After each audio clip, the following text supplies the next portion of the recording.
Main come to order. Department 106 is now in session. The Honorable Larry Pop Fiddler, Judge presiding. All right, on the record, parties are all present, the jurors and alternates are present. Ladies and gentlemen, I apologize for the delay in starting. Some matters came up that I just have to attend to, and I didn't have a choice in that, but I apologize. Do people have another witness? Yes, Your Honor. All right, you may call me. Thank you very much, Your Honor. People call Irving Bruno. That's all right.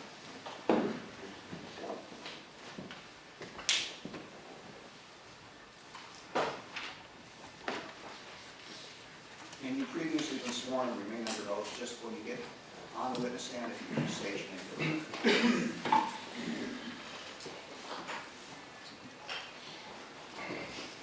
Yes, thank you, Your Honor. My name is Irving Bruno. All right, thank you. You may proceed. Thank you very much, Your Honor. Good morning, sir. Good morning, sir. Your wife, Maria, was murdered in 2005, is that correct? That is correct, sir. When Maria was killed, how many children did you have with her? 4 children.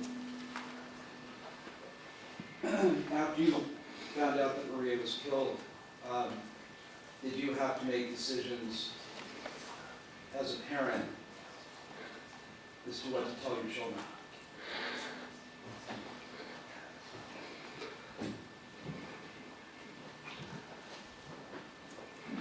Yes, sir. What sort of decisions did you make?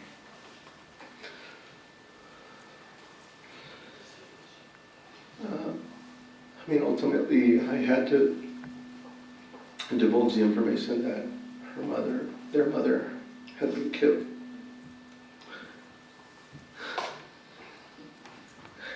And would no longer be present in their lives.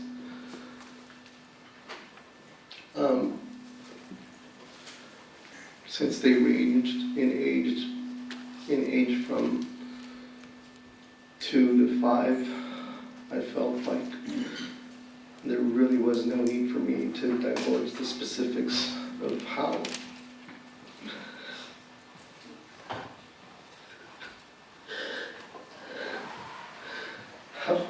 she was killed. Just as a parent, I felt no need for my children to know specifics. Will there be a time when you tell your children that? Yes, sir. When will that be?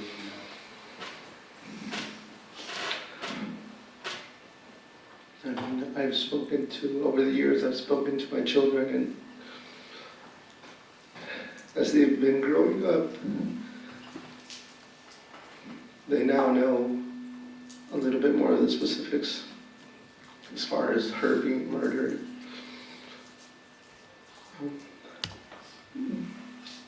Ultimately, the decision for me to, divulge all the specifics of the case and whatnot would come probably in the near future.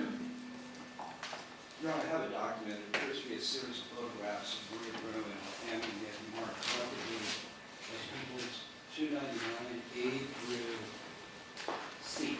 Yes. Thank you, Your Honor. I'll mark it on the back of the P99. A through C.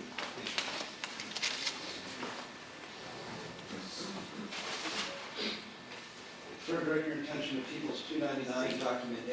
Is this a photograph of your wife, Maria Bruno? Yes, sir. And direct your attention to 299B. Do you see this photograph, sir? Yes, sir. Do you recognize it? Yes, sir. It's my wife and my 4 children. This is Maria in the middle. Yes, sir. And then on the left-hand side, the young man with the bottle. Who is that person? D'Angelo. How old was D'Angelo when Maria was murdered? 3.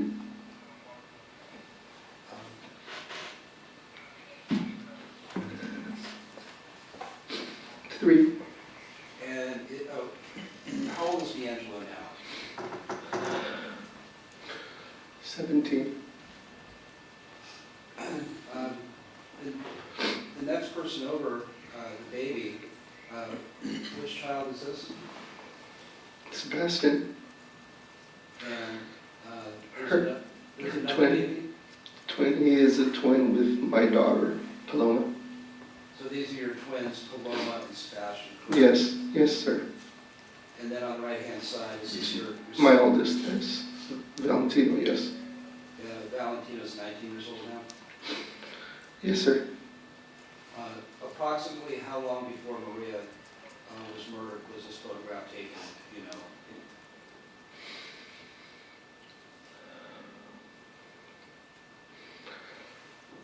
It had to have been within the same year.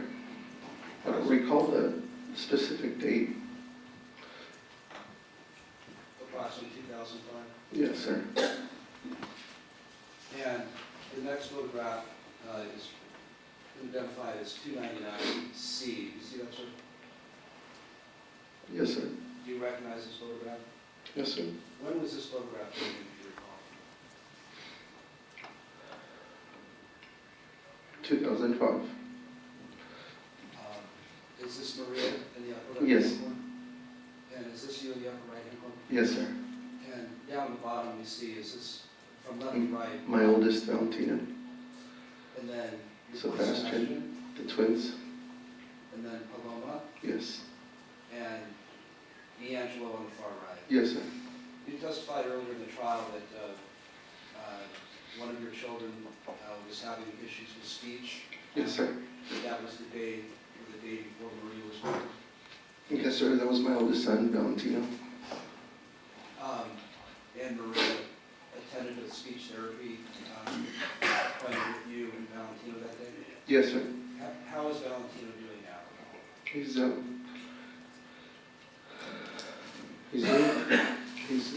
actually doing quite well now. We've all moved on with our lives and picked up the pieces, and he's enrolled in the university, and he's on his way to become a CPA.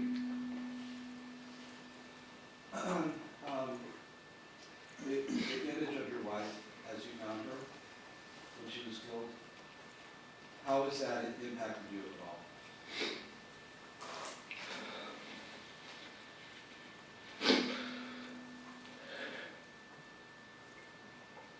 It's been extremely tough throughout the years. I wouldn't want anybody to go through what I went through. The images that I had to see, I can not unsee them. Over the years, those images have caused great pain for me.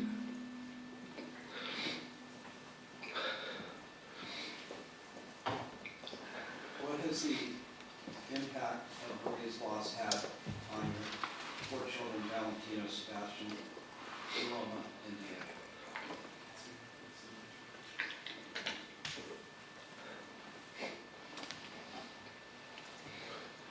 Like I said, throughout the years, obviously they've known that they lost their mother. I've done everything in my power and my ability to try to raise the children as good as I could in the absence of their mother, but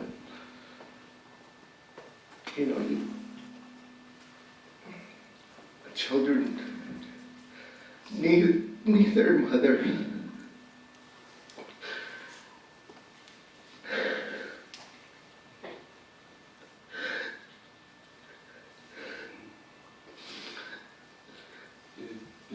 That was taken from them.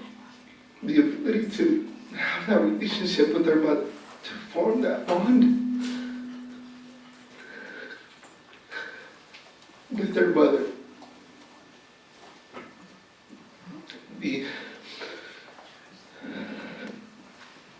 The ability to create a life with them, form memories with their mother.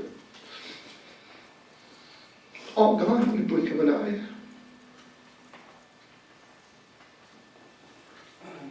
Did the children ask about their mom? Yes, throughout the years they've asked about their mother. What did you tell them? like I said, over the years, obviously they've come to the realization that their mother is gone, is dead. They've handled it as good as I think anybody can handle it. Like I said, they've moved on. They're becoming good students, productive citizens of the community. And I've tried to do my best, try to do my part to try to protect them and shelter them in a way that this would have the least amount of impact in their lives. Thank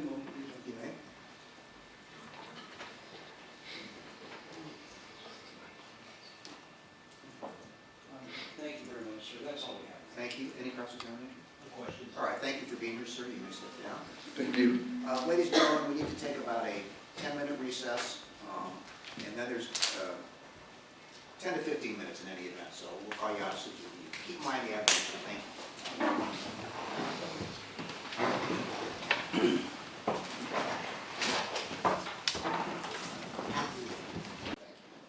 Back on the record, the parties, jurors, and all those present. Any further witnesses? No, Your Honor. The people, subject to the introduction of people's exhibits, the people rest in happiness. All right, thank you.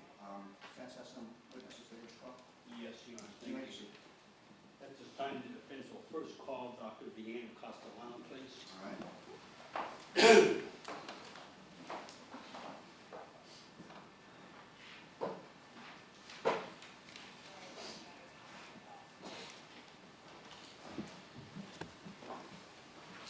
You previously been sworn and you remain under oath. When you get on the stand, if you would just state your name.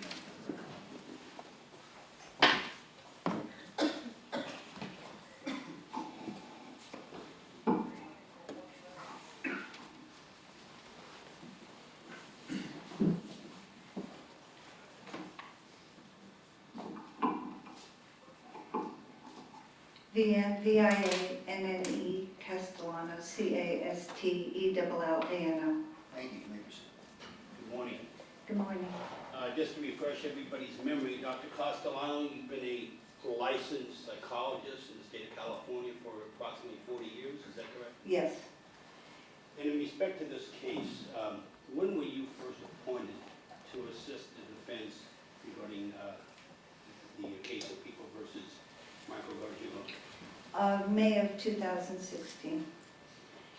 And during the course of your appointment on this case, did you have the opportunity to go back to Chicago, Illinois, to meet with the family members of Michael Gargiulo? Yes. When did you go back to Chicago? In June of 2017. Now, prior to June of 2017, did you obtain any records regarding Michael Gargiulo, either from the schooling and or medical records, psychological records? The records I had were from Lutheran General Hospital, which were medical psychiatric records, and I had his school records as well. And what was the purpose of obtaining those records prior to your meeting with the Gargiulo family in 2017? Well, the records are just part of what I normally do. I review and collect records prior to doing my family interviews with the client's family. But in this case, the records were really the only source I had about obtaining a family history and also a medical and psychiatric history on the client. All right, I want to focus now on, if I may, the school educational records pertaining to Michael Gargiulo, okay? What relevant information did you gather regarding Michael Gargiulo, his upbringing, his physical or mental history? The purpose of going back there was to speak to the family about his upbringing as Let me well. interrupt you. My question is, what pertinent information did you derive from the school records regarding Michael Gargiulo? I'm sorry, I didn't hear that part. Okay, the school records indicated that he was in special education throughout his schooling in Illinois. And did it indicate to you, did you obtain any information, how many years of special ed Mr. Gargiulo was in? It began at about age 10, when he was in the 5th grade. And he finished in a continuation school when he was about 18. I suppose special ed can have a broad meaning, physical disabilities, mental disabilities. Do you know why he was in special ed? For emotional disturbance, he basically had behavioral problems, and he was considered to have an oppositional conduct disorder. Can you derive that from the school records? They basically, well, the school record stated that he did not listen to authority, that he had problems with emotional regulation, that he had essentially what I would call mood swings and disruptive, sometimes verbally and physically acting out behaviors that were difficult to control. Later on, I'll get into it as we go on, but later on, were you able to verify this disability of his to family members when you went back to Illinois? Yes. Okay. Now, you mentioned the school records that you obtained prior to going to Illinois. What about the medical records? Were you able to get any truthful information concerning Mr. Gargiulo from the medical records? Yes. They described his initial hospitalization at age 10 he was brought in initially because he had 103.5 fever, which had persisted for 5 days, 3 to 5 days when he was brought in. And he was in a delirium where he did not recognize his father or his older brother or the pediatrician that had... Okay, well, I'm sorry, but I want to stop you on that one point. Was there anything in those records that alluded to possible child abuse? Yes, there was, as Why? they did their workup. They brought in, well, the initial diagnosis on admission was probable encephalitis, which is an inflammation of the brain. When that was ruled out by neurological testing, then they brought in a pediatric neurologist who wrote a note who basically said that he suspected that the problems were due more to emotional and psychological distress, and that he had had problems in school and at home. The pediatric neurologist also noted that he had a sister hospitalized at the same time for an eating disorder, and the note said that he found this very unusual. He felt that Michael, at that point, should be referred for psychotherapy. Okay, do you know whether or not through your investigation, either going through records or talking to family members, if Michael ever obtained any type of psychological workup or counseling? He never did. There was no follow-up. Anything else that you wish to elaborate regarding either the school records or the medical records before we go into your visit to Illinois? What Michael presented with at age 10 was what's called a dissociative episode. The word did not exist. It wasn't in parlance at the time. Let me stop you there. What episode are you talking about? The episode where he was brought in, where he didn't recognize his family members, where he was highly agitated, and they basically felt that it was a reaction that he was having to some sort of emotional disturbance that was going on within the family. So this episode that you described was memorialized or codified in the medical records too?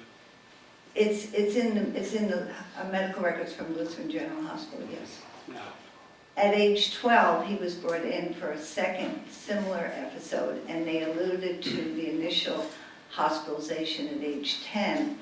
And then at age 14, he was brought in for a hand injury to his left index finger. And that, according to his sister, and, We'll get into that later. oh, okay. All right, now, again, you went back to Illinois with the purpose of interviewing the family members, the immediate family members of Michael Gargiulo, correct? Correct. And that was in the year 2017? Yes, sir. How long were you back there in the state of Illinois for that purpose? Roughly a week, 5 days. And, well, I'll deal with each one individually, but can you tell us generally who it was that you spoke with when you went back there? I spoke to his father, What is the Eugene. father's name? Eugene, Eugene Gargiulo. yes. I spoke to his sister, Michelle. I spoke to his sister, Melissa. I spoke to his brother-in-law, Pete Modlock, which is Mondlock. I spoke to Jason and David, his younger brothers. Okay, at any point in time, did you speak to his older brother? Yes, I spoke to Kenny Gargiulo as well. Do you have, if I can condense it, when you went back there to talk to family members, did you have one primary objective when you went back there to seek information regarding Michael? I had two. What were they? I wanted to find out about the family medical and psychiatric history. And those were the records that you already previously reviewed, correct? Yes, but they didn't give me the family, in other words, the genetic history on any relatives or family members other than Michael. I just had Michael's records. All right, and what other objective, what was the second? To discuss Michael's upbringing. The one about his childhood and upbringing, is that correct? Yes, sir. And was that important to you? Well, it's an essential part of what I do. I'm a child psychologist by training, and I always consider the beginning point of how somebody ends up in a certain place committing certain behaviors at a certain time. You have to look at how they ended up there, not... It's also important. The childhood history is just essential. Is it true, doctor, that based upon your years of experience, that childhood experiences form the basis for our future development? Yes.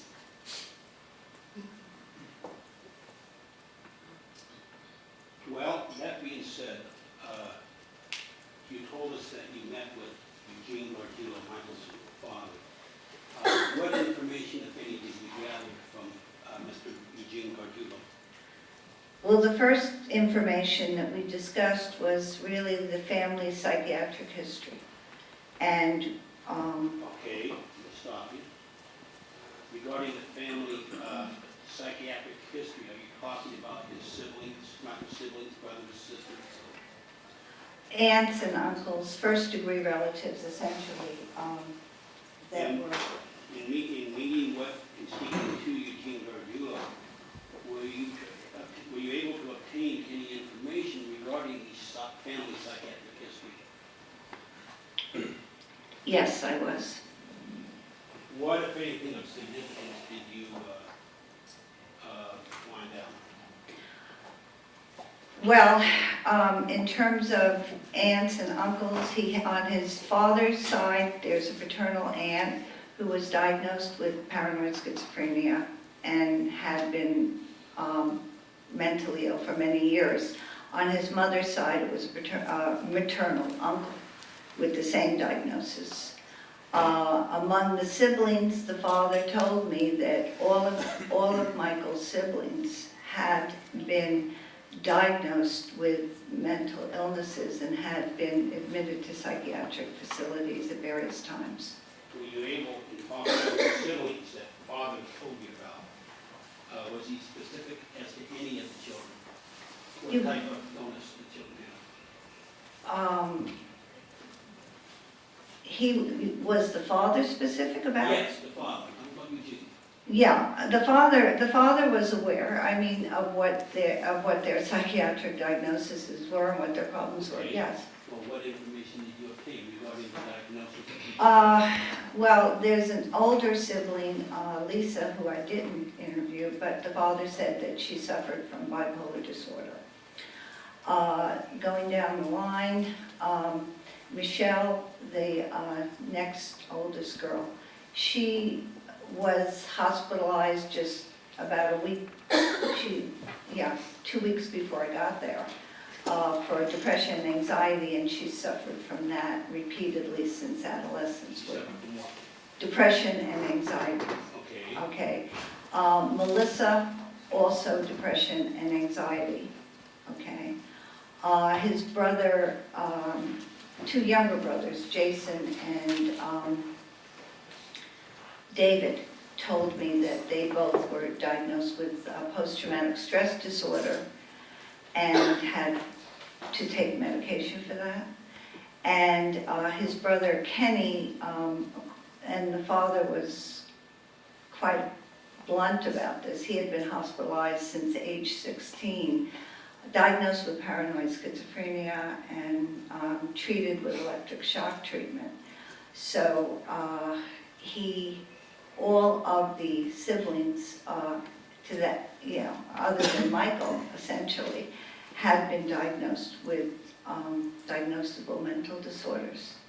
So it sounds to me, if I can summarize, what you were able to gather when you went back to Illinois is that there's a family of mental health illness, is that correct?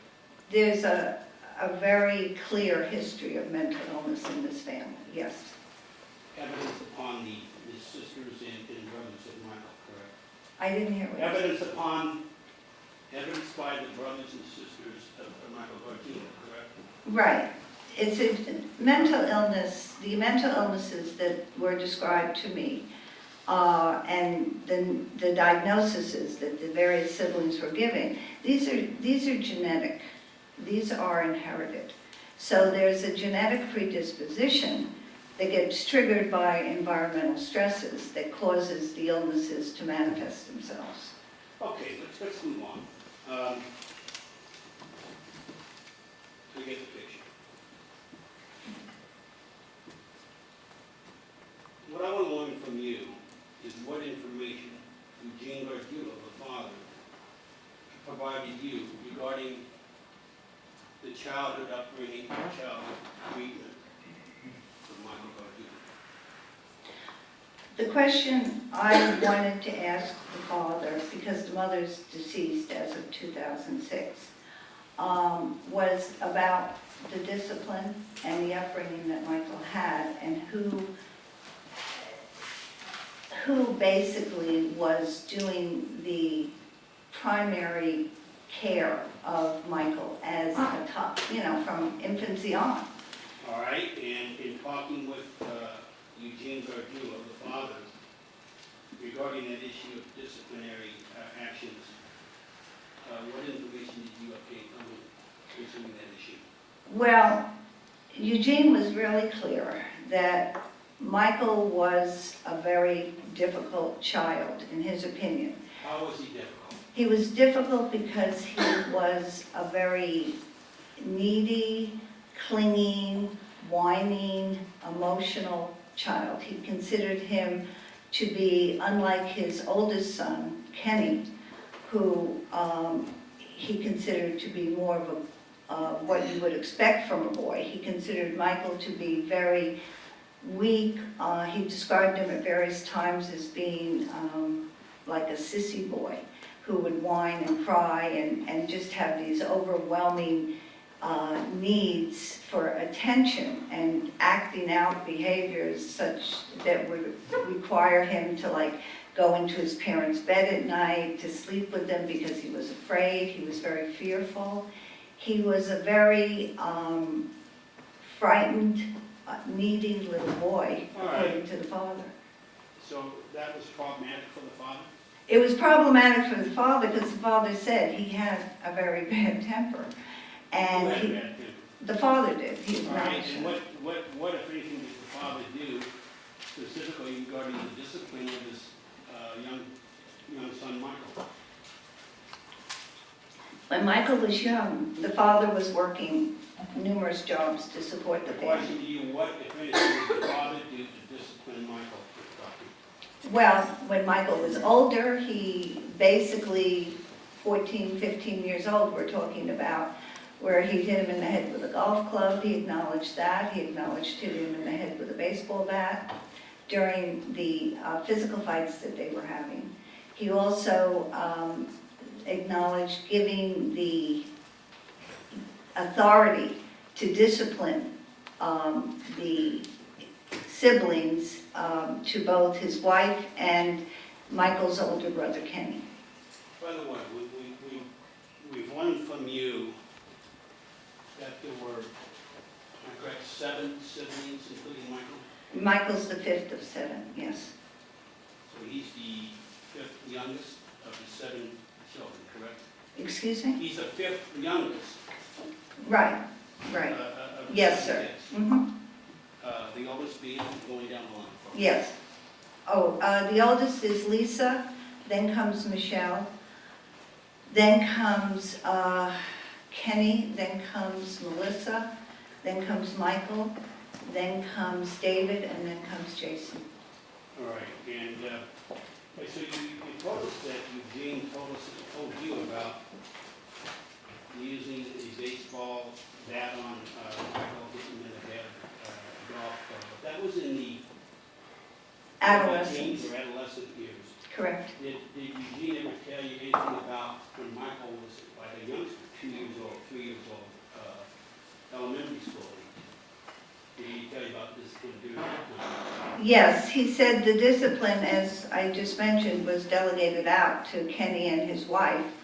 And he was aware of their disciplinary techniques. I mean, he was aware that Michael would be tied up with his father's ties, because he told me, he said when he went to get a tie, it would be missing, and they had used it to tie Michael, hog tie him, essentially. And he was aware that they would put him in a closet in the basement and keep him there. Who would put him in the closet? His mother and Kenny. When he was a toddler, it was mostly his mother. And as he grew older, up until about age 8, when he got a little bigger and harder to control, then it was Kenny. With the exception of the deceased mother, were you able to later confirm what Eugene Gargiulo told you from the other siblings, specifically Kenny? Yes. As I say, I'm going to go one by one, Mhm. I think. Did Eugene Gargiulo indicate anything else too regarding the early adolescent time frame of discipline for Michael? Early adolescence? Yes. Apart from the incidents with the golf club and the baseball bat, no.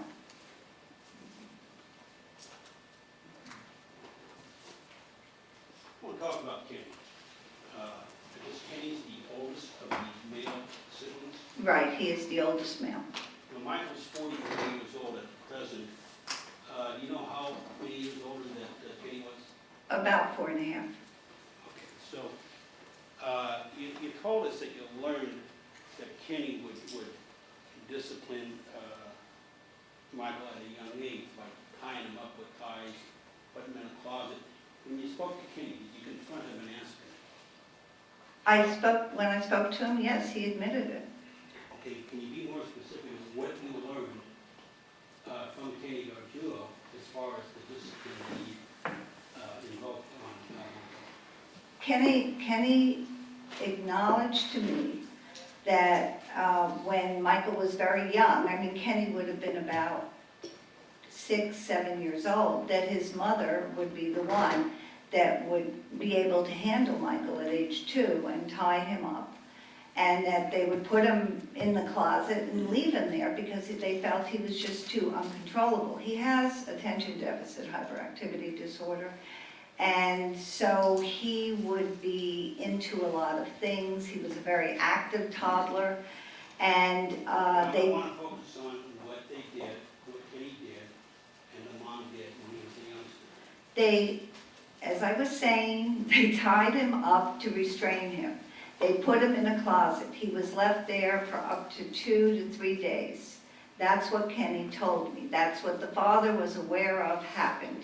The other siblings confirmed that he was left there for that long of a time. No food, no water, and they had this very sadistic practice in my mind, but they all thought it was a good game to play, where they put on these Halloween latex masks and open the door to this closet where he was tied up and just scare him, shout at him. Who would scare him with the Halloween mask? The older siblings, it was Kenny, Melissa, Michelle.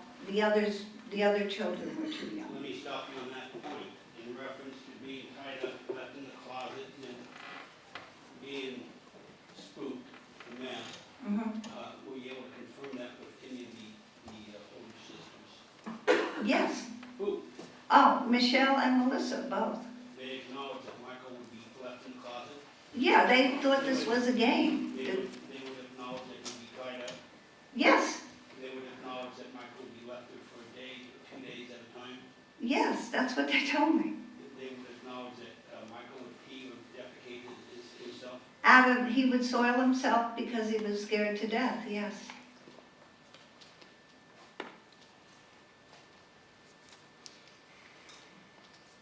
This is at what age? It started at age 2, and the closet situation persisted until about age 8.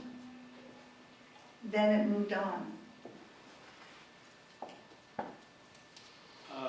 You gathered some information regarding the mother. I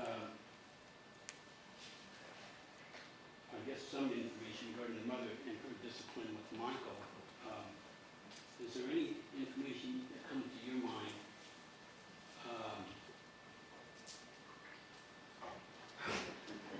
that was damn right criminal that the mom did to Michael?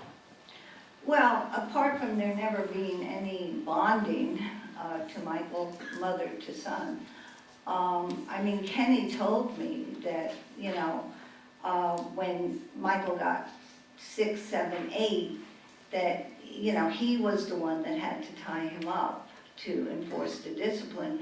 But he also did tell me that, they would hold, Kenny and his mother would hold Michael's hands over the gas stove flames and burn them or blister them. And then, for him grabbing things or trying to take food or taking something from one of his brothers or sisters, that this was a method of punishment that they used. Kenny, the older brother told you this about the stove? About the what? About the stove, putting the hands over the flame. Yes, he did. And how old was Michael then? He was about, this went on between age 8 and 10, prior to the first hospitalization at age 10. I can't help from asking, we learned in earlier proceedings in this trial, guilt phase as well as sanity phase, you spent a lot of time with Michael at the jail, correct? Correct. Did Michael Gargiulo ever disclose to you this horrific type of discipline, be it the stove, be it tied up, did he ever disclose that to you? Objection, hearsay. It depends on what the answer is going to be, and Yes or no? Did he ever disclose it to you? I'll let you know in a second. I'll strike it if it doesn't. He had dreams. Objection, hearsay. First of all, that's not responsive. Did he ever tell you? That's the question. He told me he had dreams about... Not about dreams. The question, ma'am, and don't look exasperated with me. I'm asking you quite simply, did he tell you, not about dreams, did he tell you that he was burned as a child? No. Thank you. Next question, please. The objection's overruled. When you spoke to Michael Gargiulo, did you ask him specifically, did mom ever put her hand over the stove? Same objection. It's a question I'm asking. Did you ask him that? I Overrule the objection. objections. Did I ask him? Listen to my question, please. Did you ask Michael Cardillo during your interviews if your mom ever placed your hand over the flame of the stove? I asked him that, yes. Okay.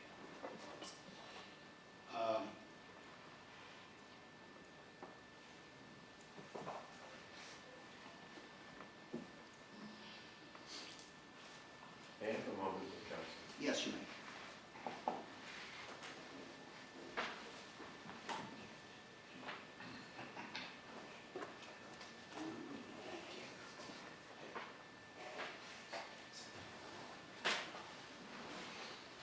Regarding these different incidents that you just told us so far,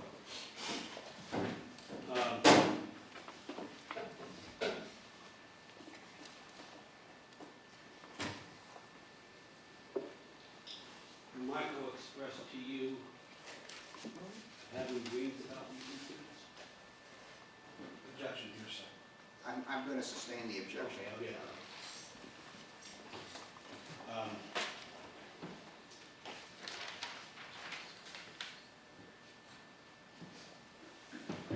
I want to focus again on the older brother, Kenny.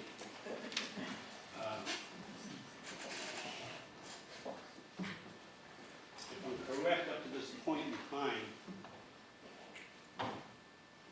Kenny was involved in tying Michael up, leaving him in the closet, scaring him with masks, am I correct? Yes, And that was from ages being 2 years old, roughly 2 to 8. today. Did you learn from either of the siblings, or more importantly, did you learn from Kenny himself anything else that he did to Michael in a disciplinary or inappropriate way, manner?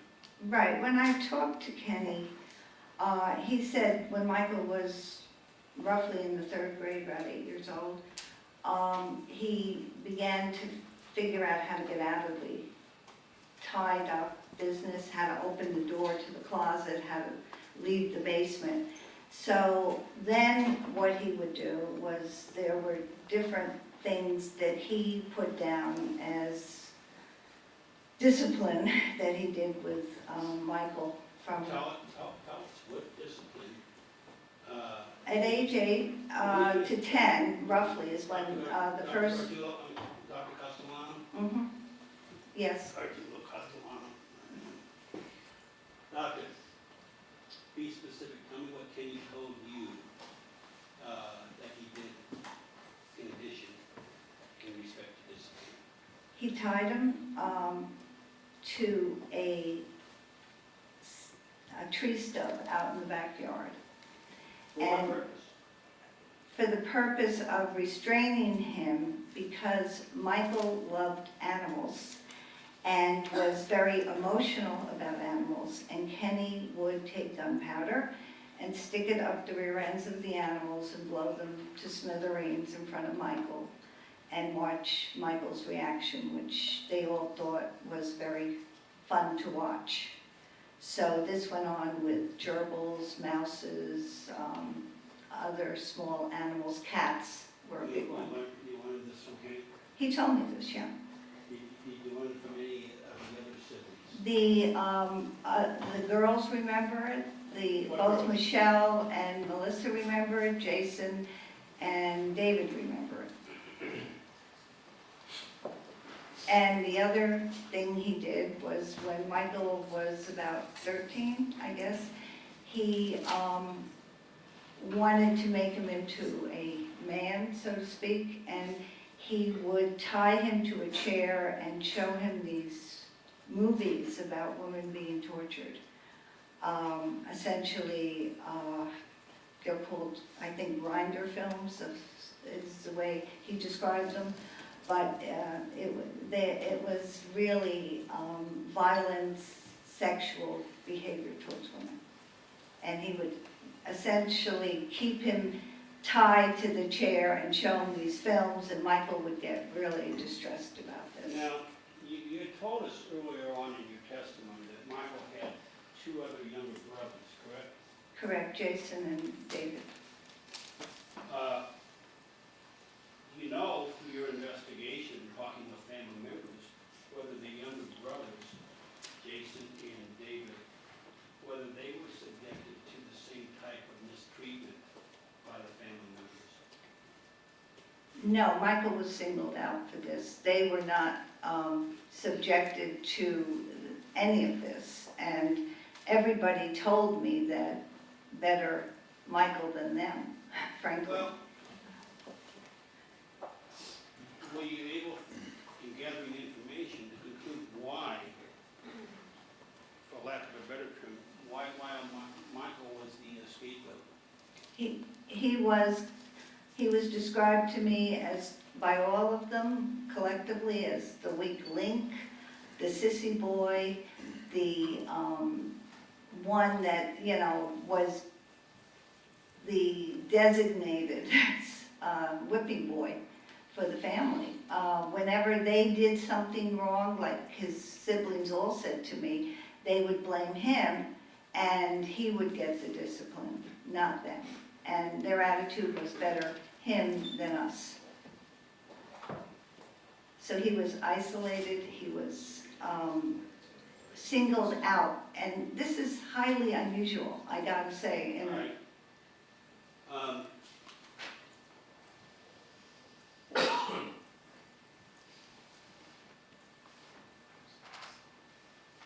just lost my printer file.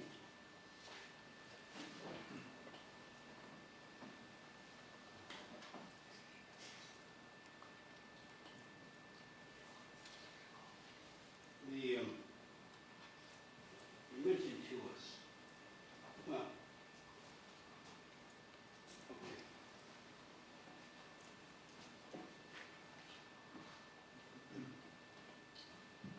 Would I be correct, based upon what you learned from the family members, the siblings, the brothers, the sisters, the father, that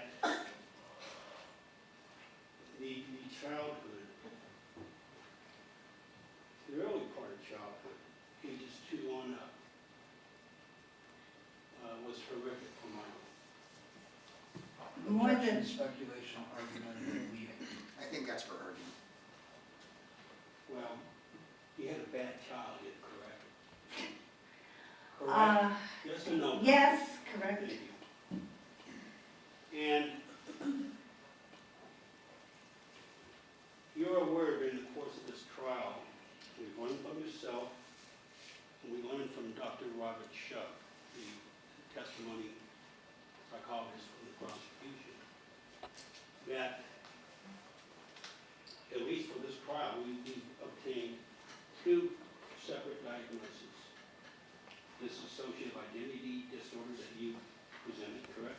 Correct, Is that a mental illness? yes, sir. Also, you're aware that Dr. Robert Shug diagnosed Mr. D'Argilo with antisocial personality disorder. Is that correct? That's correct. Is antisocial personality disorder a mental illness? Is it a mental illness? Yes, it's a diagnosable mental illness.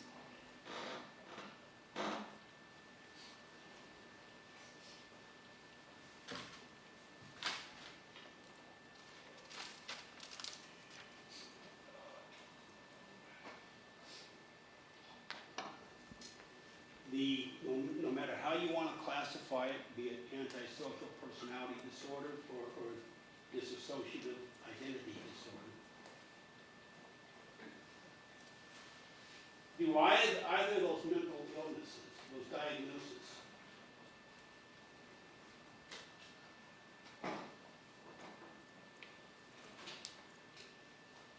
as a childhood, let me rephrase, as a childhood like Michael and his upbringing, can that lead into the illnesses that we described, either DID, DID, dissociative identity disorder, or antisocial personality disorder? Do either that type of bringing up lead into that? Michael's childhood was a recipe for the development of either one of those diagnoses. Both of them have the commonality of severe early childhood trauma. When you said to us earlier that the childhood experiences form the basis for future development, is that a big part of these diagnoses that we just described? Correct. Michael was not born like this. He was made into this by the abuse and trauma that he suffered in that family. Dr. Castellano, thank you, ma'am. Thank you, cross-examination. Yes, Your Honor, thank you. Good morning, ma'am. Good morning. Can a person be a psychopath and have it perfectly normal? You mean based on genetics alone? No. Some people are born psychopaths, right? There's no gene for that. People are born with genetic predispositions, and based on environmental circumstances, they can have mental illness triggered that would lead to psychopathy, yes. So somebody can be born a psychopath, correct? They could be born with a genetic predisposition to a mental illness that if it's environmentally triggered or induced, then yes, they would become that. But not everybody who carries the genes for mental illness develops into a psychopath, no. Mr. Gargiulo has an average IQ, is that correct? His IQ is 93, yes. Based on your review of Mr. Gargiulo's medical records, there are no specific allegations of child abuse in those records, isn't that true? The only one that I saw was the note from the pediatric neurologist saying that he should have therapy, and he felt that his problems were more of an emotional disturbance than not. Was the word abuse used in those records? No, it was emotional disturbance. There was no specific allegation of child abuse in those medical records, correct? Correct. And there is no specific reference to child abuse in any of Mr. Gargiulo's school records, academic records, correct? Correct. And his reason for being in special education and ultimately in continuation school was based on his bad behavior, correct? The words I saw were emotional disturbance, inability to regulate his behavior. He was behaving badly, right? He was out of control, yes. And they put him in special education because of that, not because of some sort of problem with his brain or something like that. There was no Objection, cognitive. speculation, no foundation. Sustained. Ultimately, when Mr. Gargiulo went to continuing education, he did well in some of his classes, is that correct? Yes, I believe his last year and parts of his junior year, he actually got some good grades. Mr. Gargiulo was able to get good grades when he wanted to, correct? That's what the teacher wrote in the evaluation. Are you aware of any police reports that specifically allege any child abuse in Mr. Gargiulo's life? None, I'm not aware of any, no. Your basis for reporting that Mr. Gargiulo suffered from child abuse comes primarily from your conversations with Mr. Gargiulo, is that correct? No, it was from the family history. Mr. Gargiulo had no memory of his early childhood up until the point he left home at age 18. You started working on this case in 2016, Correct. and you had lots of conversations with Mr. Gargiulo, correct? Yes. And in your conversations with Mr. Gargiulo, you're saying that he had no memory of his childhood? None. Have you seen your notes in this case? Yes. Do your notes reflect lots of conversations with Mr. Gargiulo? Yes. Do they reflect lots of references about him remembering things that went on in his past? They reflect questions I asked him after I got the information from the family members and his answers to that, and also his dream work, a lot of it that we were dealing with. Approximately how many hours have you spent face-to-face with Mr. Gargiulo? Your Honor, this was asked and answered. But it's still relevant to this courtroom. About over 300. Do you consider him to be a friend of yours? Excuse me? Do you consider Mr. Gargiulo to be a friend of yours? No. Do you consider yourself to be an objective witness in this case? Yes.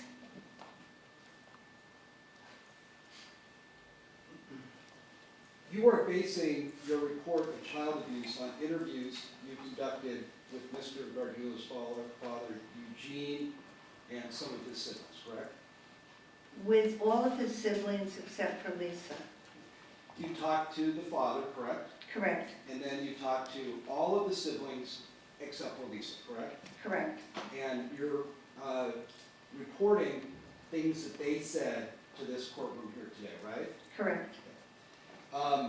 When you went and spoke with essentially the Gargiulo family, except for the big sister and the mother who's deceased, that was approximately 9 years after Mr. Gargiulo had been charged with capital murder. Is that correct? 2017, and he was charged in 2008, correct?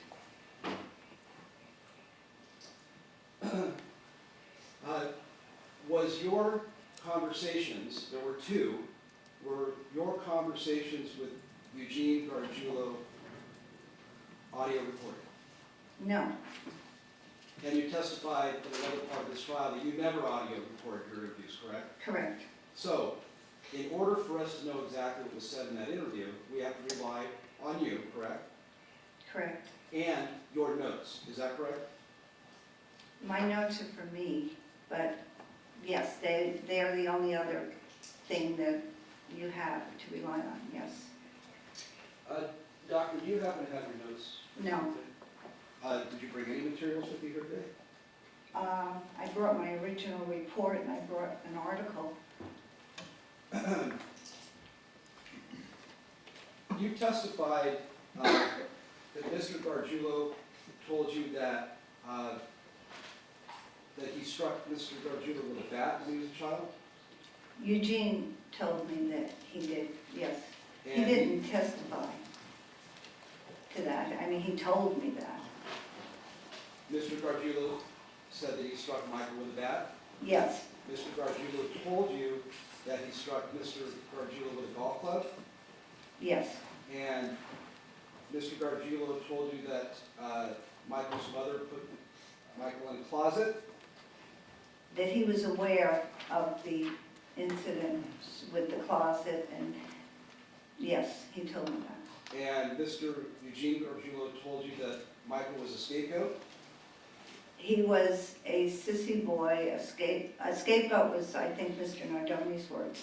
They used the words weak link, scapegoat, sissy boy, I forget the other word.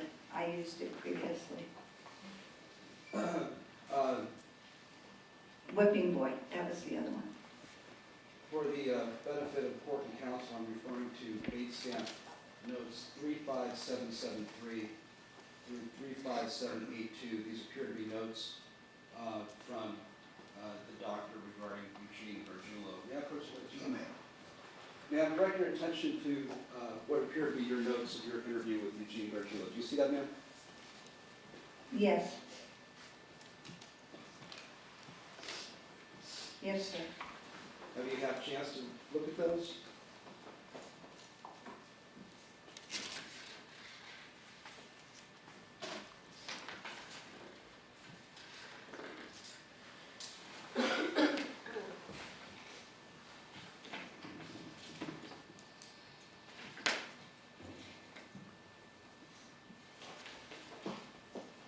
Yes, sir. Those appear to be your notes of your interviews with Mr. Eugene Gargiulo. These are the notes I took, yes.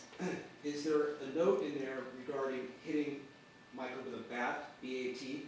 No, Is there a note in there regarding hitting Michael with a golf club? no, Is there a note in there regarding Mr. Gargiulo's mother putting him in a closet? no, And is there a note in there regarding Mr. Gargiulo, Michael Gargiulo being a scapegoat and a sissy?